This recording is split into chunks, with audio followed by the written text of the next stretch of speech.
everyone. Welcome to our first podcast episode. My name is Leslie. I am here on behalf of First-Gen Chisme. I am currently a junior studying architecture at Rhode Island School of Design. And yeah, I'm super excited to get started. Hello, you guys. My name is Sofia Leal. I'm a junior majoring in marketing with a minor in entrepreneurship. And I go to Kansas State University, which is in the middle of nowhere. Pero I'm originally from Camargo, Mexico, but raised in Kansas City, Missouri. Nice. Awesome. So basically what this podcast will kind of be talking towards is First-Gen Chisme, which stands for First Generation College Chisme. It's an online college resource for first-gen BIPOC and low-income college students, for students who will be incoming college students, so high school seniors, current college students, and graduated college students. And so really it's an online resource that gives individuals the ability to kind of get advice, resources, mental health, any kind of tips to really be able to succeed within their college journey, especially as first-gen students. So the purpose of this podcast will really be to get a first glance of those stories of first-gen students and kind of hear, their perspectives on their journeys and learn from them, and also just to appreciate all the hard work and and and really like beautiful things they have done for their college communities. So Alejandra today will be joining us, and I'm gonna let her introduce herself, but just before she does, I want to thank you for joining us. She's an awesome friend. I've gotten to know her through my high school years at Sumner Academy, but our friendship has just grown really, really great. So I'm so happy to have you here, Ale. Thank you. You're gonna make me cry. No, I'm just kidding. Hi everyone. My name is Alejandra Gonzalez. I also attend Kansas State University in small town of Manhattan, Kansas. I'm originally from Kansas City, Kansas. I am majoring in finance and minoring in Spanish translations. I went to Sumner Academy of Arts and Science in Kansas City, Kansas, and I think that's it. Anything else I should talk about? No, I think that's pretty good. That's good. So just kind of like I guess something I'm gonna put out there is like, this is totally a safe space. Like, we're just gonna be talking. We'll mess up if we talk sometimes, like, so it's totally cool. So this is just like super like chill time. So yeah, I hope that kind of breaks the ice, just in case we feel like we have to be professionals, but we don't. Like, it's actually cool when we're super transparent, because I feel like it gives students the ability to join in even more. So all right, cool. So Sophia, do you want to get started with the questions? Yeah. So Alejandra, I know you mentioned that you're like first gen and a little bit about that. So the first question would be, how do you identify? Meaning, you're a Latina woman, first generation. Is there anything else? Yeah, so other than being first gen, I'm the oldest daughter. My parents, they did not, what am I trying to say? One of them made it out of high school and the other one didn't even get to high school, and then they didn't continue their education after that. So I think that I identify as someone who really has no experience with a higher education. Growing up, there was times where, you just didn't really know much about college. You kind of just knew that it was an expectation, but not really how to get there or what to do once you got there. So I think that's kind of, it goes under the umbrella of like first generation. It's not just that like your parents didn't go to college, it's that like you don't really know anything about how the whole process works, because it is a process and it's like a whole other culture of having your parents being educated and having a higher education. But other than that, I think I also identify myself as like a daughter of immigrants. There's a whole other culture associated with that. It's not just it's different from like just being born here and having parents who are who haven't gone to school but are still born here. So I think like there's a kind of a difference. So that's an important identification that I think I have. I would identify as like are you talking about like gender? Like you kind of want me to identify as that? Whatever you want. I mean, I okay, this might sound ignorant, but like, are the pronouns the same thing as your identity? It can be. It would be. I mean, for me, it's she, her, hers. Yeah. So like, is that by me saying that? Does that mean that like I'm identifying as female? No, it's just your pronouns, meaning how you want people to call you. But I could be, let's say, I could be bisexual, but I can still be a she, her, hers, or a he, her, them, or whatever I want.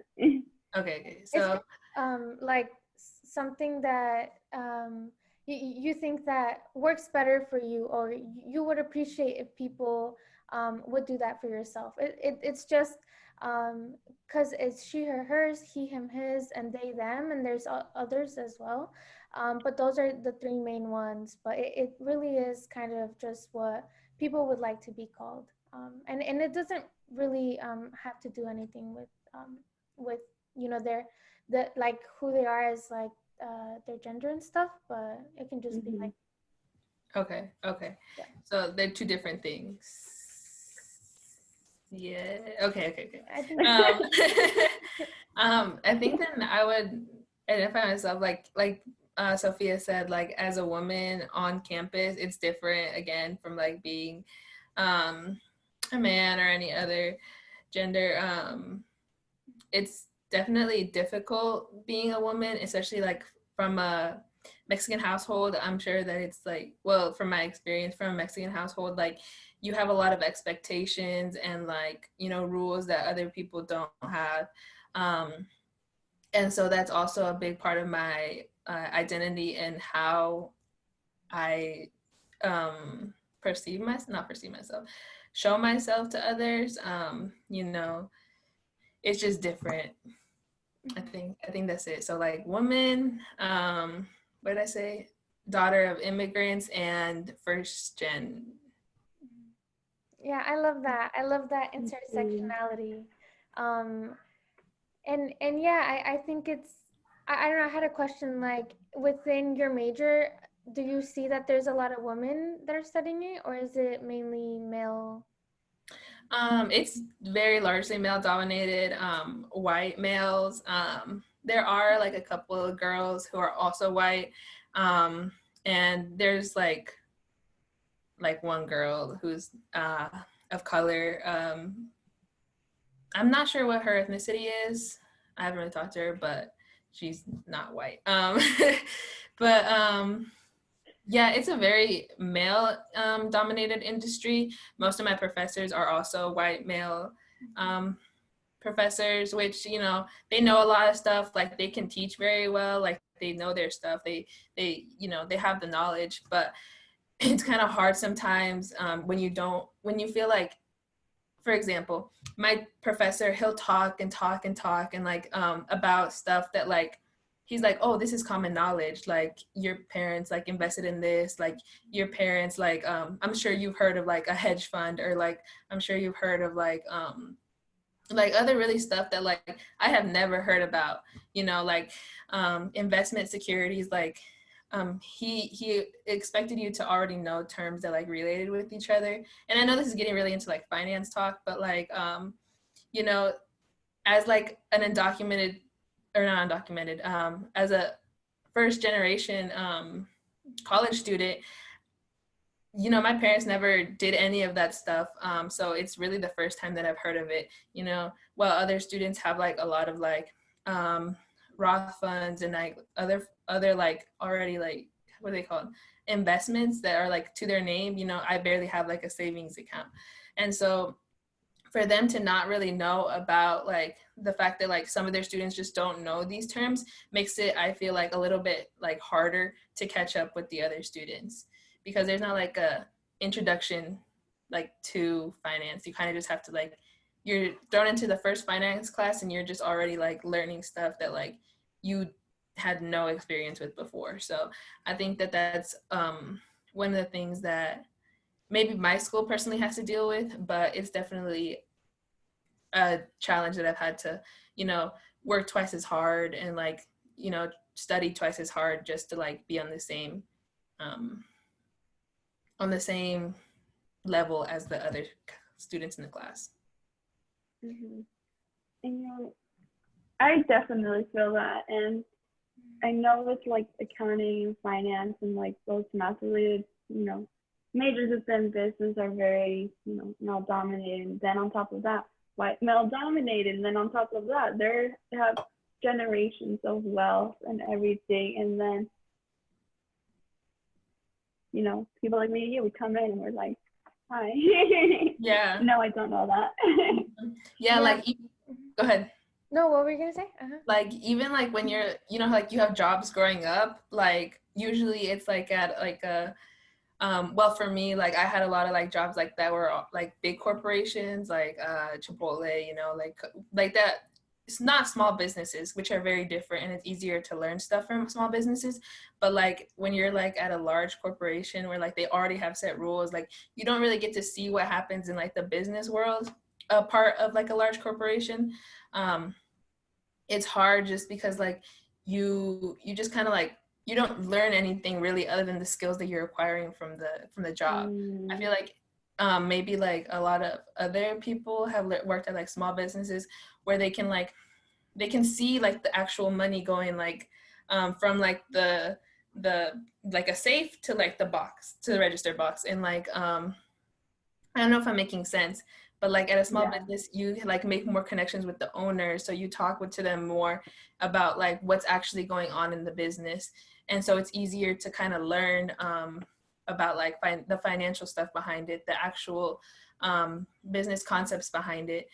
But in like a large corporation, you just don't see those types of stuff. So I feel like maybe having like, maybe if I were younger, I would want to like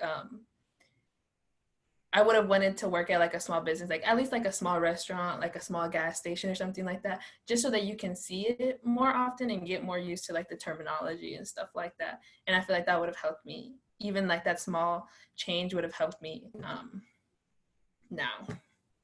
Yeah. That's a new perspective. Oh, sorry. No, I'm sorry, but I think that's really interesting. Like, because you are right. Like there are a lot of terms and a lot of things, like even the term mortgage, like what, like my friend, she was telling me about, like, I don't know, her sister did like some mortgage stuff, and then I was just like, oh, like I know what that means. And I had so to ask her, right. How do you spell mortgage? Bro, oh my gosh, dude, I was gonna text you. I was gonna say, business majors can't even spell business. I come for us right now. Oh, for real? How do you spell mortgage? USSI? I'm joking. For real, MO. Oh my, no, it's because I was struggling, bro. I'm like, nah, but anyways. So, yeah, I completely understand with what you're saying, and I'm not in business, but even within my own major, or even just with any kind of vocabulary, I'm just like, what, like what's going on, so especially if I am around people who maybe have who talk a bit more with vocabulary that I don't really understand, like I have to really like be paying attention, or else like my mind just like doesn't like it goes through one ear and through the other, so yeah, for sure. Like I think in Kansas City, it's it's so special because it really is like this small like Mexico, you know, like we all kind of like are in our own community, we get it, you know, and once you're out of that, you start realizing like just the differences and how much stuff like you haven't learned yet. And so yeah, I completely understand. And yeah, I don't know, I think I think it is about having to study 2 times and harder than, you know, than the average student who has that connection within their generation. Yeah. And I hate to like make it so like financy, like the podcast isn't about like finance, but like that's kind of like my experience because like that's what I'm around like constantly now. So like that's kind of like what I've learned based on like what I would have done differently if to be better, I guess, in college. But like for you, like if if our never mind. I don't even I was gonna say yeah, never mind. It didn't make sense what I was gonna say.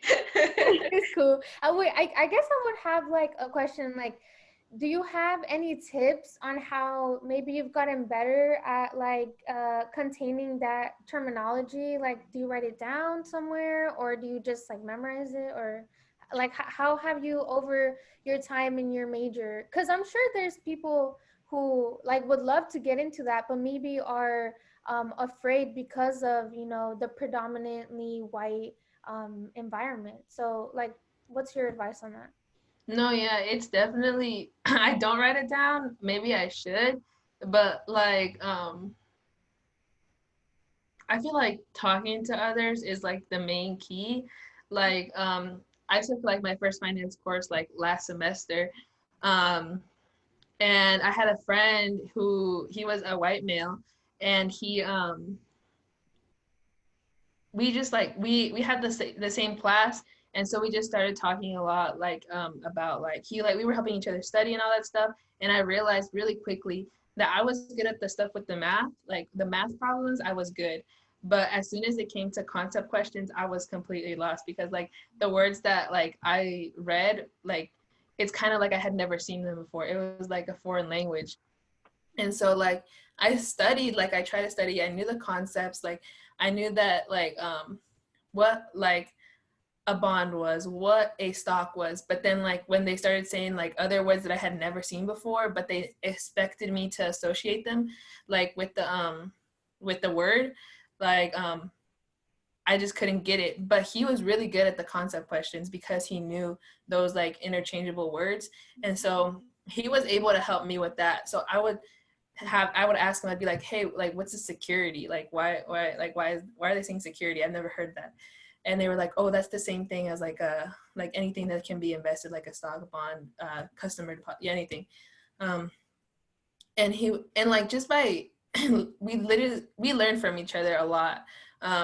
But one of the things that I think was the challenge with that was that as a male and as a white male, you know, me trying to teach him something, it was really hard for him to like listen to me just because he felt that I didn't want him to feel, well, not that I didn't want him to feel, but like I felt I felt that I was like that he was getting mad at me because I was good at the math stuff and he was like a little bit not, you know what I'm saying?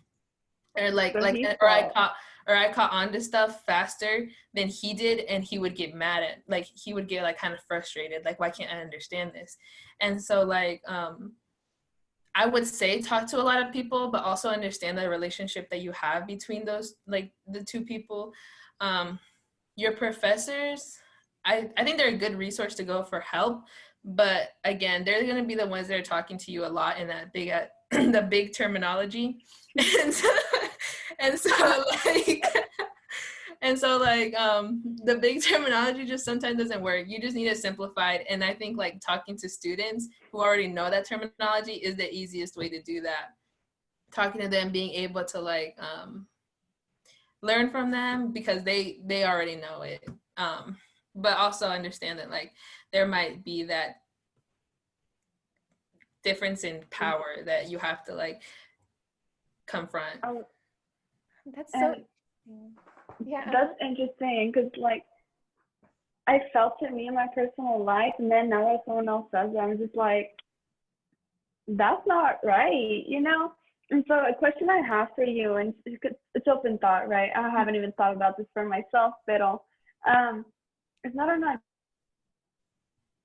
like notes, but I'm just interested and curious to know, for that experience that you had with that one student, do you think it was because you were a first generation college student, that's why he was struggling, or do you think it was because of your other identities of you being either a person of color or like a woman? So what do you think it may have been? What do you think it might have been? What that made it what? That he was getting so frustrated that you were getting it and that he wasn't as quick. I think it was the fact that I was a person of color and a woman. I feel like if it was any of his friends like that were also like male and white, he would have been like, oh, like, wait, how'd you get that? Or like he would have been more like wanting to learn from them rather than like I felt that from me he would be like trying. It was kind of like a competition, you know, like to see who could get it faster and who could get it better, easier, faster. And so I feel that like it was definitely the fact that like he saw me as like what's the opposite of like superior? Inferior. Inferior. I think that like he thought like he thought of me as inferior, and so for me to understand it faster, he felt like offended. Wow. But that's just like my thoughts. I don't know if that's really how he thought. It was just kind of like that's the vibe I got from him. Yeah. And I think with that, I feel like it doesn't necessarily have to be like so direct that they like treat you, you know, like really bad, because you said that he was your friend. So, you know, those can be indirect feelings that and microaggressions that they do that they don't even realize. And that's just because, you know, maybe they come from a community where, you know, they don't interact with people like you. So they do those like often microaggressions. And so and those are difficult because like how do you even talk about it, right? Um like how will they even understand that what they're doing is wrong? They'll be like, what are you even talking about, you know? So those are things that I feel like BIPOC people understand, like this, you know. Once he told us, we're like, oh, I've been there, like I get that. And I feel like maybe with students who are white, they're like, no, like that's nothing, you know. So yes, I completely understand that, because that also happens to me within my studio. And I see that my white peers, typically men, will kind of like always be like scooping or seeing what I'm doing. But when it comes to talking with like their white peers, they're more like bros, you know, like, all right, like we got this, you know. But then when it comes to me, it's like you versus me kind of thing. So it's very competitive. And it's a weird environment to be in, because I don't know, you're so used to, at least like for me, like I'm so used to like building community, you know. And so it can be very very exhausting to always like feel like someone's always out to get you, you know, like someone's always trying to compete with you. um so yeah, I completely understand that for sure. Yeah, sorry, my I just had like a little disturbance, but it's fine. It's cool, it's cool. No, yeah, I totally understand that. Just because like before we were like study friends or like study buddies, whatever, like he was my friend. Like I met him like in my dorm. Like it wasn't like we were in class and we met. It was like in a dorm in like a friendly environment. And then and like we would like talk, say hi, like, oh, like how was your how was your day? Oh my gosh, like my car wouldn't start or whatever, you know. But like when we moved to that like classroom environment, that's where I really felt the competition. So when you said like it feels like they're kind of like looking at you, like kind of like making like seeing like if you're like one step ahead of them, or like if you're what you're doing, you know, it's kind of like just do your thing, you know, like like yeah, but I understand what you're saying. Yeah. Yeah, and I think, I guess, kind of like taking it back to how we know each other, which is through high school, right? Is that how we? Yeah, that's how we Yeah. met. Well, Alejandra is. I've been thinking about this because we are friends, but I feel like we're more than that. We're like family, I guess, right? You can say it. You can say it. I'm just kidding. No, I I mean, love you. no, because you have those friends that like they're your friends just like 8 a.m. and then 4 p.m. and that's Mhm. it, and then you see Yeah. them the next day. But with Alejandra, I feel like we've known each other like and talked with each other like for such a long time, and we played soccer. I don't know, we've grown really close, and I think why that also happened is because our families have also interacted a lot. Um, Even if that's just in soccer games or just to get to know each other. So but anyways, so I kind of wanted to ask, um, like, what steps in high school did you take into getting into college? Like, how was that experience for you? Was it a difficult one, or did you know from the start you're like K-State and you're like throwing up the sign in your sleep? Yeah. So you bleed purple. Is that what y'all say? Yep. Okay. K-State till I die. No, I'm just kidding. Bro, you see these lights? K-State themes. Oh, No, just kidding. I'm just kidding. Get to it. No, for real. No, dude. Yeah, I would basically consider us like cousins who aren't really cousins. so cousin.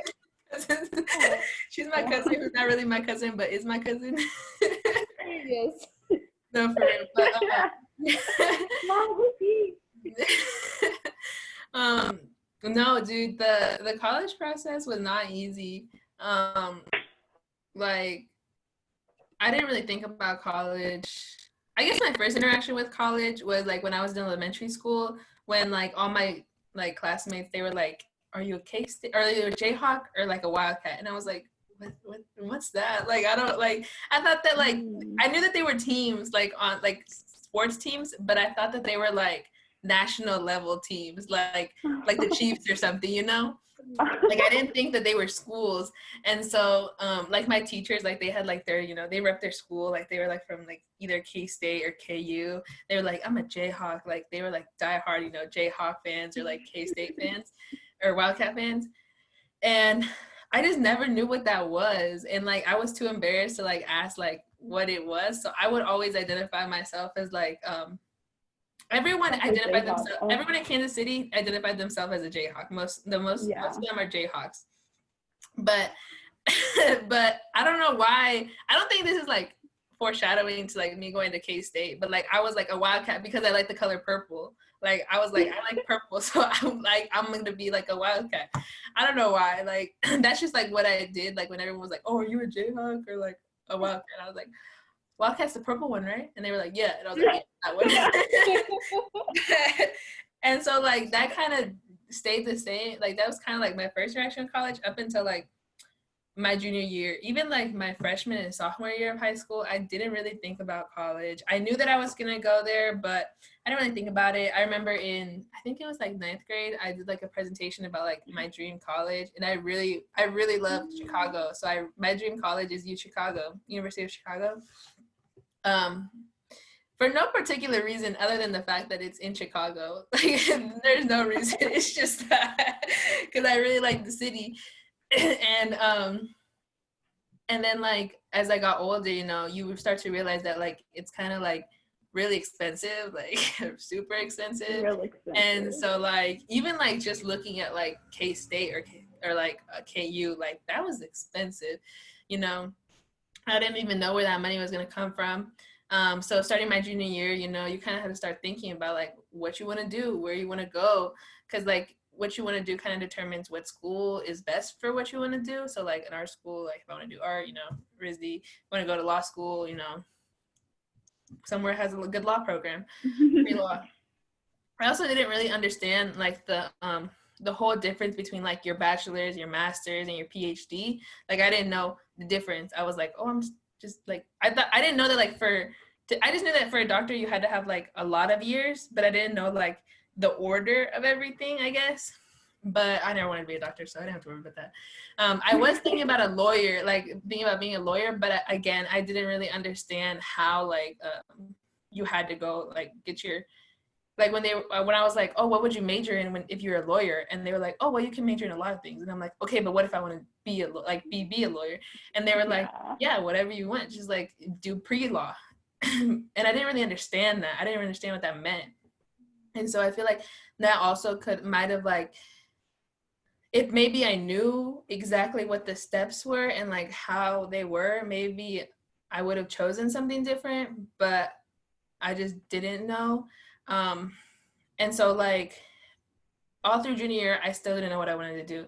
You know, I kind of wanted to do law, but I also kind of wanted to do like, I didn't really want to do an engineering. That's what I'm thinking about. I can't remember what I really wanted to do. I just know I really wanted to do law. But with the IB program, the International Baccalaureate program, the IB, dude. I had to do, one of the requirements was that I had to do a lot of like community service and a lot of like just different types of things that would like help me like that it was like a requirement. And so like with that, I did a lot of volunteering like at Avenue of Life, this one nonprofit organization. I volunteered at like Harvesters. I volunteered at a couple of different places, and that kind of was my experience with small businesses, like I was saying earlier. And that's kind of where I found out that like I like working with other people in that type of stuff, like in nonprofit area. And so that was kind of like something that I thought I liked, but I didn't really know that that's what I wanted to do. I really liked anthropology my junior year. And so like I had like a bunch of different stuff that I kind of liked, but I didn't know that it was something that I could like pursue in the future or how to pursue it. And then like, you know, sports, I played soccer, but I wasn't like I didn't want to play for like a school. And then, you know, the senior year started, and Gear Up, it's a really cool program. Shout out to Miss Wooten and Miss Shelton for telling me to go to Gear Up. They told us, they were like, just apply to all the schools if you don't know what to do, and then you can figure it out later. And you just have to apply for the priority deadline, and then you can start getting scholarships, and whichever school gives you the most money, just go there. Whichever school gives you the most money your first year, just go there. And so I kind of just did that, like whatever they told me, because I didn't know what I wanted to do. I didn't know where I wanted to go to school. I looked at like University of Nebraska because I kind of wanted to go out of state, but I didn't realize it was so much money. So I went to like University of Nebraska. I went to, I didn't go visit Mizzou, but I went to go visit Missouri. I went like a couple like trips with the school that would like take us to a bunch of different colleges, but none of them really stood out to me. I came to K-State too, but like, again, it didn't really stand out to me a lot. Like, this is like like a lot of people will tell you, like, when you're on the campus of the school you're going to go to, like, you're going to know. But like, I never really experienced that, like that feeling like, oh, I'm supposed to be here. And so like, I went to KU, you know, I think I went to Pitt State. I went to like a lot of the colleges, but none of them really like were like really stood out to me. And so I applied to all the colleges. I got in, you know, it was a pretty easy application. I was able to apply to them, to so many, just because we had a lot of application waivers with the school, with Sumner. And so I feel like that's like a very big tip that I have, because I know they're expensive.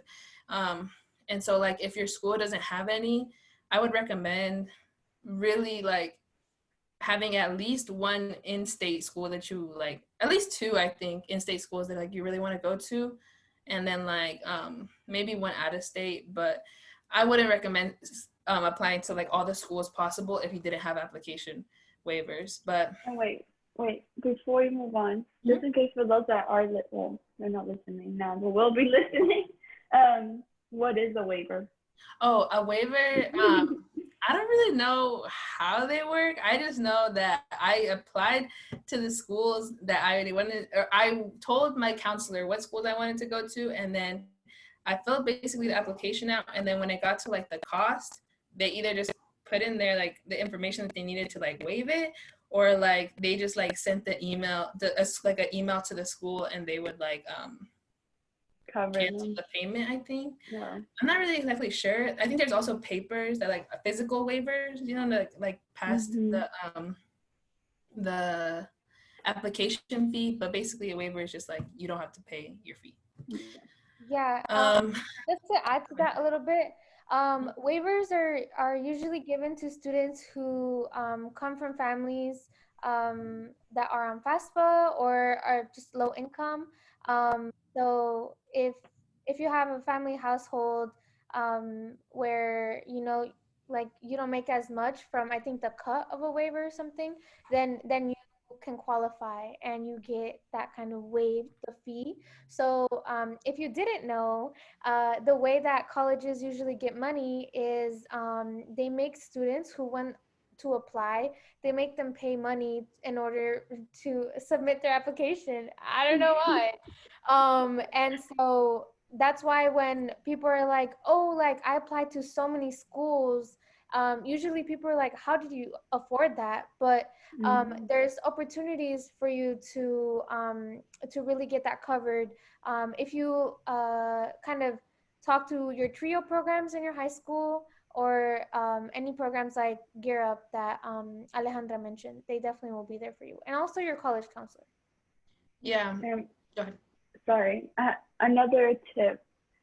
For me, we didn't have trio Gear Up. And so we had a really nice counselor, and I actually found out she doesn't, work for the high school anymore. Pero, if you qualify, and I'm from Missouri, so I don't know if the information is different, but for Missouri students, if you qualify for free or reduced lunch, you qualify for the waived application fee, and you just talk to your counselor.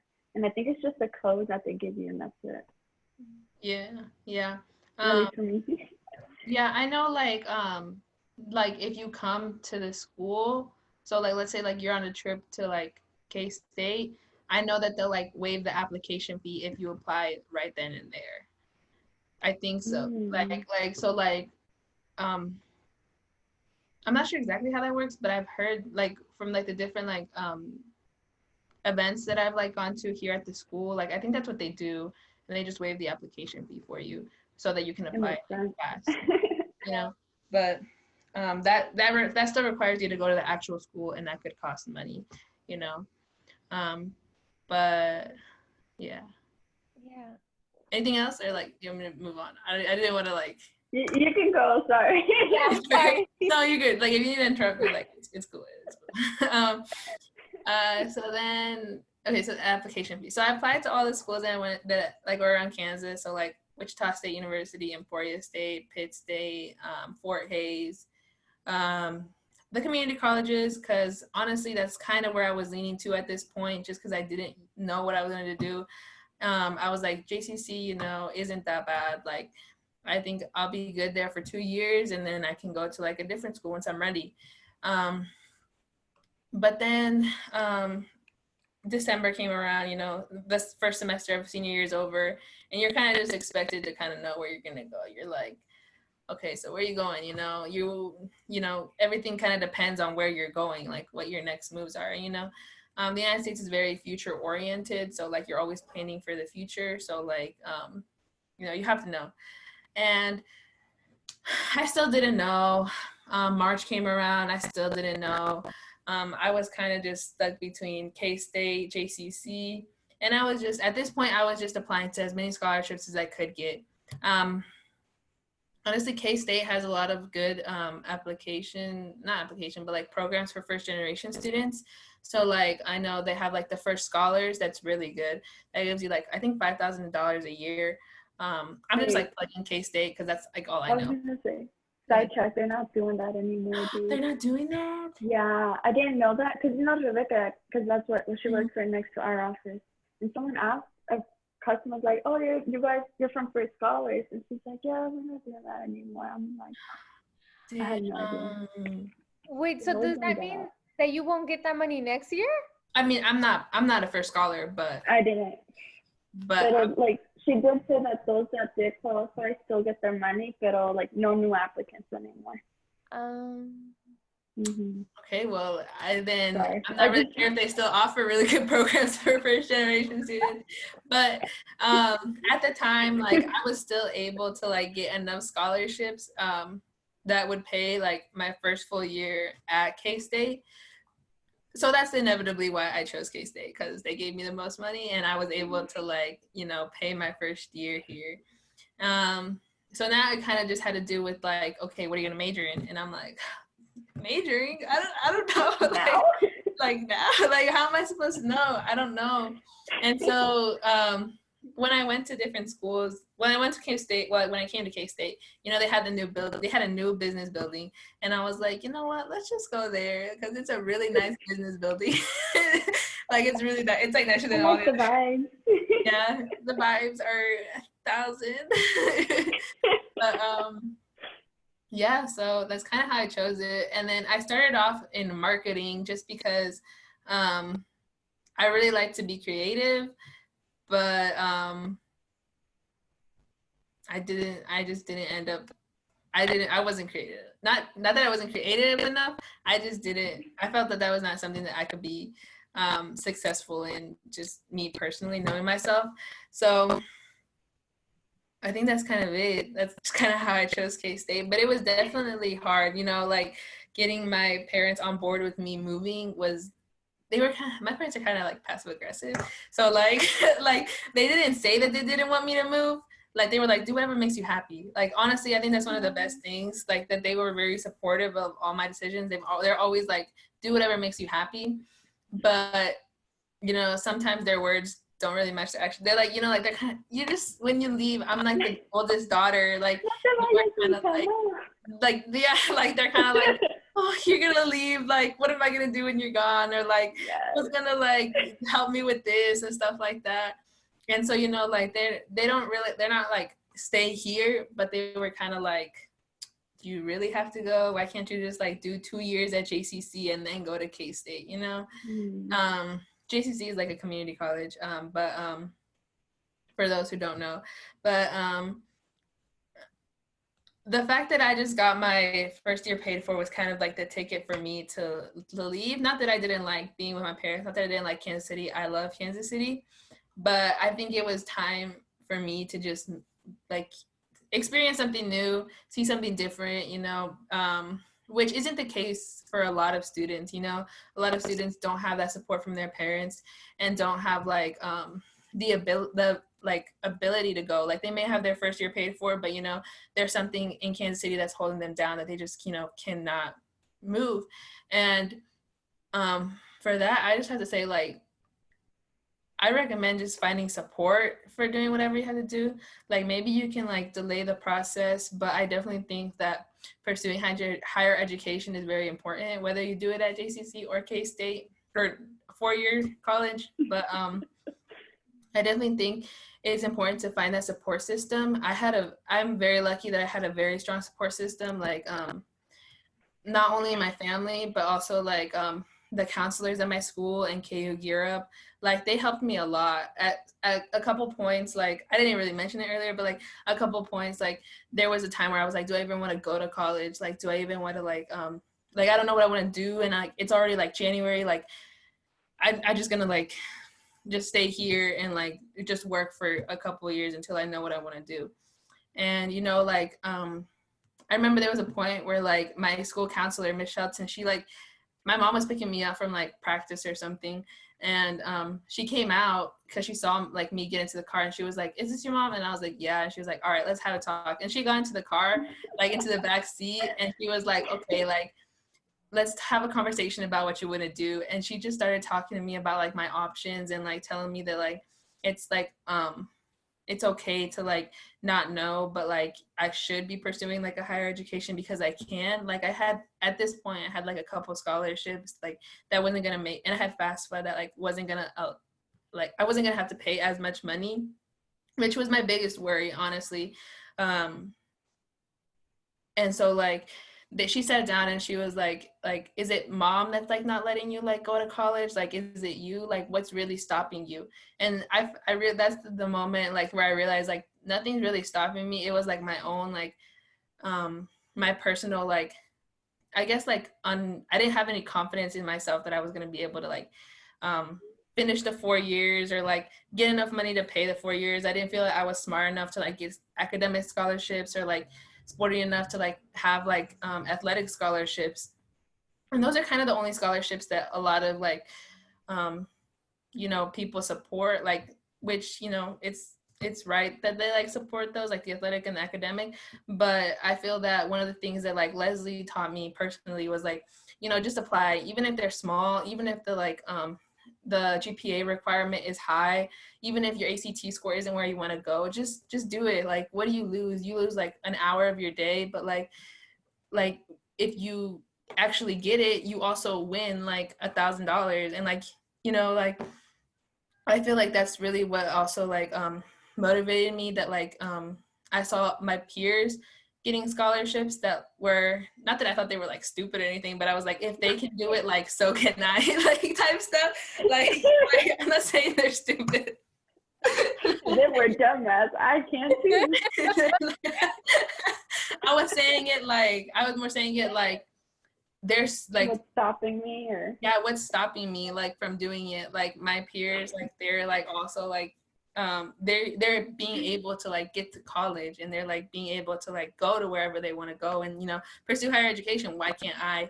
And so that car talk with my counselor really like changed my whole, it was kind of like, I guess like the turning point without me really even knowing, just because like she kind of like set me down. She was like, all right, like just because I did a lot of the college processes by myself, because I did not like to talk about it. Like I didn't like when people asked me about it. I didn't like when people like brought it up. I was like I was kind of just let me apply, I'm just gonna do it later, or like stuff like that. And like my mom tried to help me too, but she kind of supported me from the outside, because I didn't really let her into like what I was doing.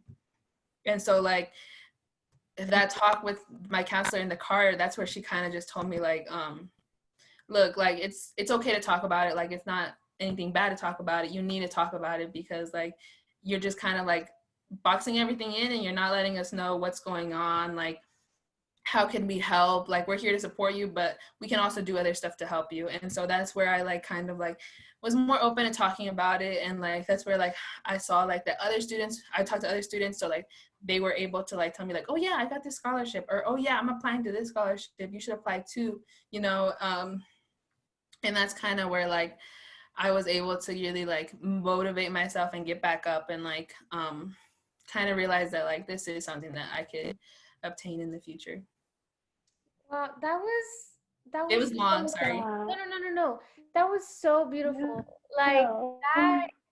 See, that's Alejandra in like, I don't know, that's the Alejandra that I fall in love with. Like she's just so positive, and like she's she's also like one thing that I really like about you is that you dig deep. Like you do something, and then you kind of go back to it, and you're like, wait a second, something's off here. Why did I not reach out to people and ask, you know?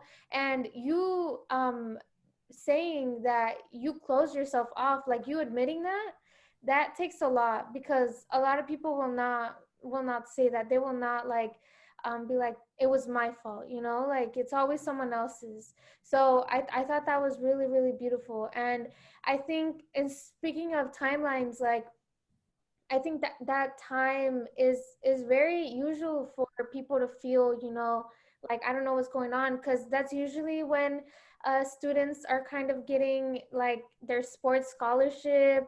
If they get the big name like Questbridge scholarship or something, that's kind of when they're releasing them. And when you see other people who got it together, it gives you like a lot of insecurity of like, dang, like it does hype you up, like yes, like I can do it too, but it also gives you a lot of insecurity, like, oh my gosh, like how are they like getting a full ride and I'm not, you know? So I completely understand. I was also in those shoes, but I also kept it to myself because um, I don't know. I think I was just insecure of what I wanted to do, and seeing other people like kind of already having it like down. I'm like, dang, like I need to get my stuff together. So yeah, that was so beautiful. Yes, Sophia, do you have any comments or anything? Yeah, I was gonna say, like, I didn't know that. Like, I had a general idea for Alejandra because we've talked a couple of times, but I'm never to. Uh, it's just my internet connection's unstable, so can you guys hear me still? Yeah, you're good. Yeah. Okay, like it literally just popped up. What was I saying? Oh, but like I've never had like high school. I didn't hear elementary, middle school, junior, high school, like none of that, ¿verdad? And so I think we have like a lot of similarities because literally same, kind of a bit different, but same. And just for me, what really hit home was like family, that family support, and then being able to motivate you, pero la misma vez to say, oh, what am I gonna do? Who's gonna take me here? Who's gonna do mandado? Who's gonna cook? And I think it also just comes to show how much we need to our family in a good, positive way. And so it just becomes challenging to say like, okay, should I stay here in Kansas City to help out my family? Or should I, I mean, you said in Kansas, but should I go 2 hours out or so, to follow my dreams that are ultimately also their dreams? And so it's just really hard in the moment to, that pressure that you have from family. And it's just like it's positive pressure. I'm not throwing shade to them or anything like that. But it's just a lot to think about. And it's just a really weird stage. Like, what's next? People are asking you, and you're like, I don't know. I don't know. And it's not until it's like, what is it? Is it Decision Day on March 1st or May 1st? I forgot. I don't know. Yeah. I know in high school we did like Decision Day where people like signed some papers. So like they did, Becky's going to, I don't know, Avila University and stuff. And then some students, including myself, were like, we're not sure yet. But I don't know, I could just really relate to it and stuff. But I was going to say, what is one piece of advice they have for other first-gen students that are coming from high school and into college? What was that last part you said? I was you kind of cut off at the end. See, I know it's me. I was gonna ask you, what is some advice that you have for like first generation students, high schoolers going into the college that are current? You still? Oh my god. No, I got it. You said. What is some advice you have for first generation students who are and then That's so funny. I talk. Yes, what's some advice that you have? Bro, okay. Zoom is playing with you. Dude, for real. Zoom do not fuck with you. I gotta hop out. I'm joking. Advice. I definitely think advice is I don't know. I think it's okay. If this makes it easier, if you could hear me, what is something that you wish someone would have told you or helped you out? I think I would like it's okay to like not be sure. I know it's like really cliche, but I mean, no, I guess I would say that it's gonna be okay, dude. Like I feel like the decision that you make, regardless of what it is, I think it's gonna be okay. I feel like a lot of times people are like, am I making the right decision? Like, am I like doing the right thing? But I think that one thing that I've learned is like, you can't predict everything, especially with the pandemic that just happened. I think that that's one of the things I really learned. Like, even though like, I have career goals, I have personal goals, financial goals, all that type of goals, they could change very dramatically. Especially when they're in the long term. So as a high school student, you have 4 years ahead of you. Even though you're 100% sure that you want to be an engineer, it could change. Like something just doesn't COVID strikes and you change your course completely. Like, something happens and you just change it. Like, I feel like it's okay to like, it's going to be okay is my best advice, just because like, if you don't, I didn't know my major in high school, but I ended up choosing, the business like umbrella, and then under that, I kind of, switched a little bit between majors until I got to finance. And even now, like, I'm not sure that like finance is like the best part for me, but I know that with what I learned from finance, I'm going to be able to do something in the future that's going to be okay with me. So I feel like even though like it's hard to not know what's going to go in the future, and it's hard to say that you don't have a decision, I feel like any decision is better than none at this point, and like it's going to be okay whatever decision you do make. So I think that that's my biggest advice. So like whether you go to a 2-year, whether you go to a 4-year, whether you go to in-state, out of state, whether you do athletic stuff like soccer or like basketball, softball, anything, like it's whatever you choose, I think it's going to be okay in the future. Punto. Wow. Yes, wow, that was so beautiful quote. It's gonna be okay, dude. Alejandra Gonzalez. Literally. You saw it.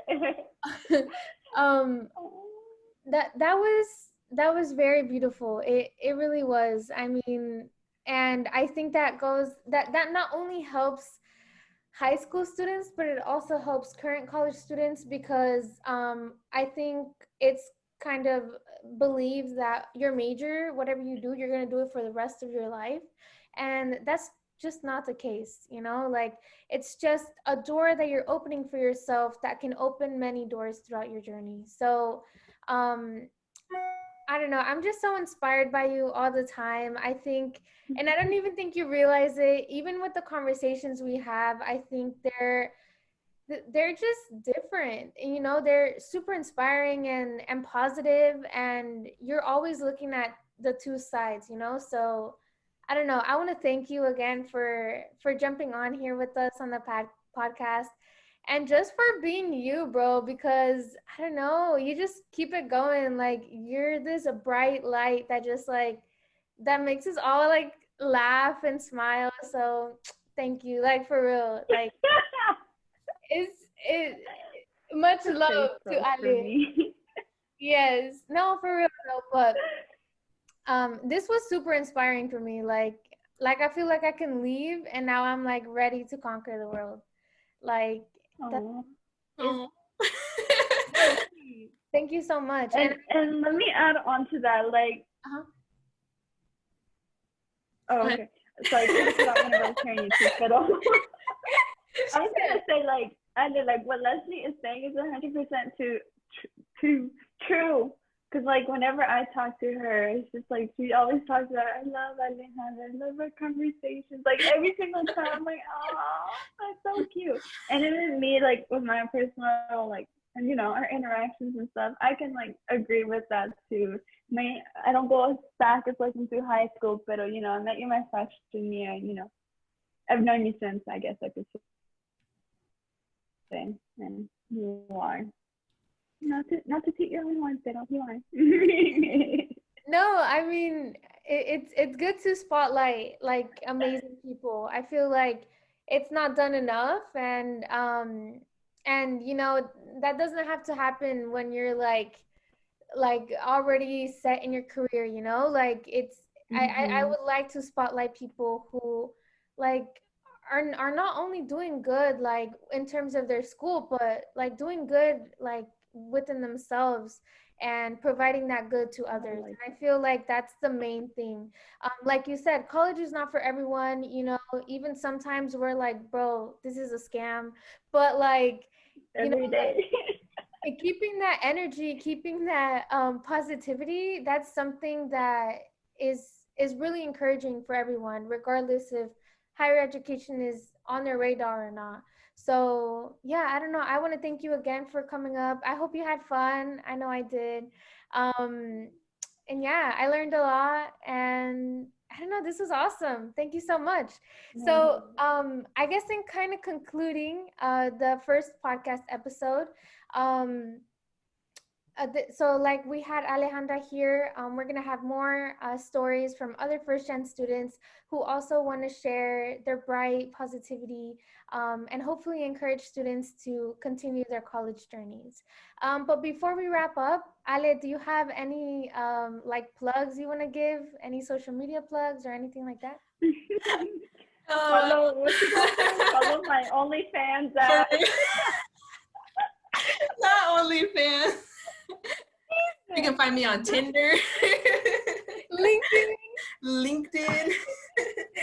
No plug? Internship. No, I did an internship, but thank you for having me on here. I really I support everything that you do. I love your your earrings.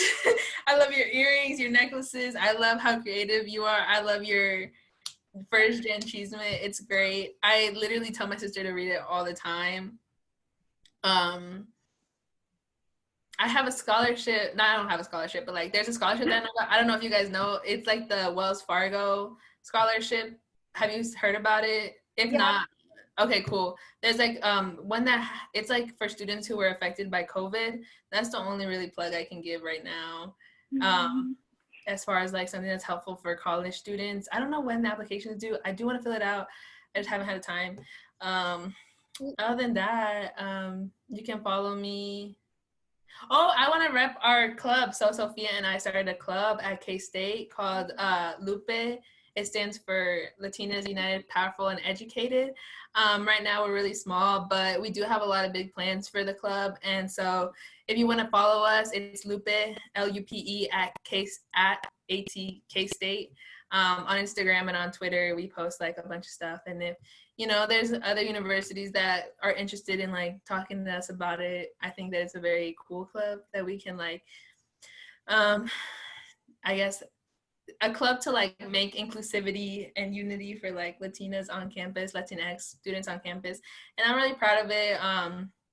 So if there's other universities, I guess, that like feel like they need more inclusivity and unity at their club, we'd be happy to share like about what we're about. Other than that, you can follow me at, I don't know my Instagram name by memory. It's like Alejandra _ Mari. I don't know if it's Mari or Maria. I never know. What's your name? I think it's Maria, but like my middle school self put like Mari, and so like you can change it. Got it. That's it. Thank you again for having me. I really enjoyed being here and talking with y'all and reflecting a little bit. Well, thank you. And I just looked up the Wells Fargo scholarship. It's due on October 2nd. And the open date is already open. So make sure to have that going. In case you need recommendation letters or anything like that, make sure you get that going. So thanks again for the wonderful plugs. Follow her on Instagram. Follow LUPE, a great organization on a K-State campus. And yeah, thanks again. All right. Follow First-Gen Chisme too. First-Gen Chisme. First-Gen. Do it. All right. All right, y'all. Bye. Bye. Bye, guys. I'll see y'all.